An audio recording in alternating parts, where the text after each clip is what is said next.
And for more on the situation in Ferguson and how it reflects the great United States, we're joined by an associate science at African American University. Let's talk about the state of emergency effect for a second day in Ferguson. Do you think that's helping to ease tensions or perhaps making matters worse? No, I think that the state of emergency is making matters worse. Personally, I lived in St. Louis and I was among the peaceful protesters, and I was there firsthand to recognize that state of emergency or any are much, much worse. That are more likely to police and calling in the National Guard. They feel uneasy and unsafe. Can you talk to me about the level of distrust of police in communities like Ferguson? I mean, the Associated Press, quoting Tyrone Harris, Sr., you just heard him in the Dave Wagner, where these accounts were a bunch of law some was armed and running for his. So cities like Ferguson revert level of distrust. What can to engender some good? What happened in the Ferguson bars adoring the community, free little tokens like Christmas gifts. And the community really wanted that. And they was able to see the police officers as part of their community wanting to engage. So what they need to do, and they've already have started to do this, but it needs to be carried over and continued, is engage people as families, as citizens, as business owners, as just everyday common people that are much more similar to the police officers than themselves. In talking to police officers there, I've learned that many of the police officers see the community members of Ferguson as a threat. They see them as something different or other than themselves, that they don't go home to families, that they want to have a safe peace, and building these stereotypes around poor African Americans enables police to humanity in these community members. So I will. Oh, go ahead. I was just going to say, can you talk to me about that dichotomy? Because you're saying the police officers see the community as a threat. Clearly, the community sees the police officers as a threat. Right, right.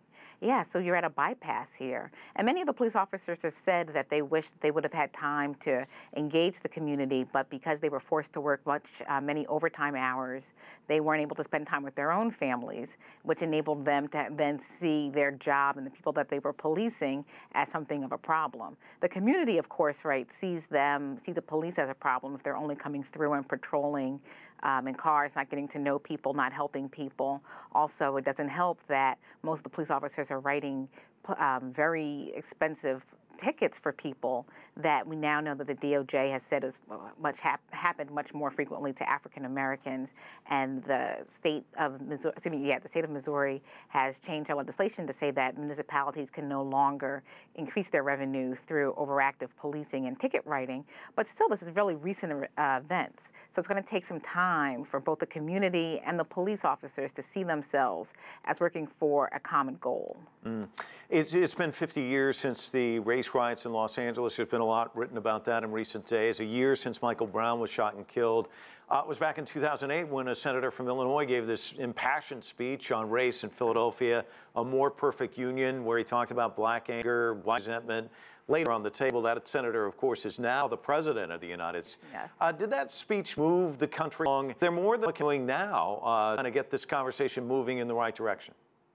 Right. So polling indicated that at the height of Obama's inauguration, that that the majority of Americans, both black and white, had positive views of race relations. Now, fast forward 6 years at the NADAR, the majority of Americans, both and white, agree that race relations is at an all-time low. And if these numbers are bifurcated by, we're more likely to say that race is at a lower point than before. I think that Obama's Perfect Union speech was a good start in some regards to thinking about race relations in America, particularly his own experiences as being a biracial American with grandparents from Kansas and a father from Kenya, and learning how to be African American and marrying a woman of descent of African slaves in the United States.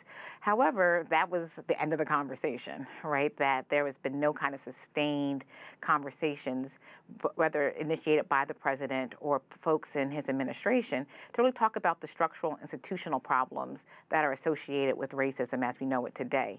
Instead, much of the conversation has been on personal responsibility and individual choices, when we know that racism is really a structural institutional problem that is not changed by individual actions. Nadia Brown with analysis for us from Indianapolis, Indiana. Thanks so much for joining us live.